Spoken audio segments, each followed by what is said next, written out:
നാളെ പുലരുമ്പോൾ ഒന്നെങ്കിൽ എല്ലാം അവസാനിക്കും, അല്ലെങ്കിൽ നാളെ പുലരുമ്പോൾ പൂർവാധികം ശക്തിയോടെ നമ്മൾ തിരിച്ചു വരും. ഓരോ ബ്രസീൽ ആരാധകനും ഉറുഗ്വേയുമായുള്ള മത്സരത്തിൻ്റെ തലേരാത്രിയിൽ ഇതുതന്നെയാകും ഓർത്തു കാണുക. ഇങ്ങനെയൊരു മൈൻഡ് സെറ്റിലേക്ക് വരെ ബ്രസീൽ ആരാധകരുടെ മനസ്സ് എത്തിക്കഴിഞ്ഞിരിക്കുന്നു എന്നതിലാണ് വിഷമം. ബ്രസീൽ ഫുട്ബോൾ പുലർത്തിയിരുന്ന ആ പഴയ വിശ്വാസങ്ങളെല്ലാം എവിടെയോ നശിച്ചു പോയിരിക്കുന്നു. പുതിയ തലമുറയ്ക്ക് ആ പാരമ്പര്യം തുടരുക എന്നത് പ്രയാസമാകുന്നുണ്ട്. സാമ്പാ ചുവടുകൾ എവിടെയോ മറന്നു തുടങ്ങി.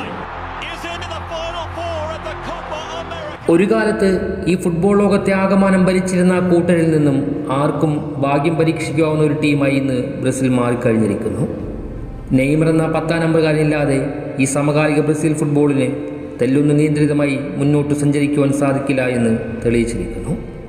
ഈ കോപ്പയിലേക്ക് വരുമ്പോൾ തന്നെ കിരീടം നേടുക എന്ന വിശ്വാസം ആരാധകരിൽ ഒട്ടും ഉണ്ടായിരുന്നില്ല. എങ്ങനെയെങ്കിലും ഗ്രൂപ്പ് ഘട്ടം കടന്നുകൂടിയാൽ മതിയെന്നായിരുന്നു. സെമി ഉറപ്പിക്കാൻ മറികടക്കേണ്ടത് ഉറുഗ്വേയാണെന്ന് ഉറപ്പിച്ചപ്പോൾ തന്നെ മുന്നോട്ടൊരു ഭാഗ്യപരീക്ഷണം തന്നെ വേണമെന്ന് അവർ കരുതിയിരുന്നു.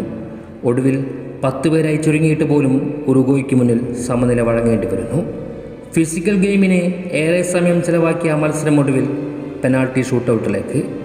ഒരു കാലത്ത് പെനാൾട്ടി ഷൂട്ടൗട്ടുകളെ നിർഭയം മറികടന്നിരുന്ന ബ്രസീൽ ചരിത്രം ഖത്തറിൽ വീണു പോയതെങ്ങനെയാണോ അതിന് സമാനമായി തുടർച്ചയായി കോപ്പയിലും അവർ അവസാനിക്കുകയാണ്.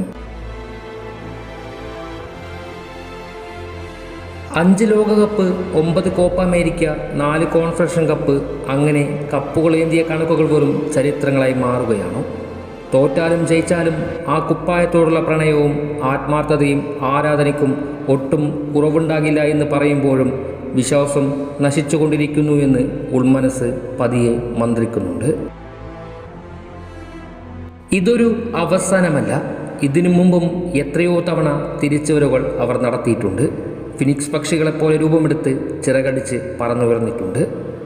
ബ്രസീലിയൻ കാൽപന്തിൻ്റെ ചുടുതാളം ഇതുകൊണ്ടൊന്നും അവസാനിക്കുകയില്ല. ബ്രസീൽ ഫുട്ബോളില്ലാതെ ഈ ഫുട്ബോൾ ലോകത്തിന് പോലും നിലനിൽക്കാൻ സാധിക്കുകയില്ല. അതുകൊണ്ട് തന്നെ മറുപടികൾ എഴുതുന്നൊരു സമയം വരും. അന്ന് അവർ ഇതിനെല്ലാം ഉത്തരം നൽകും.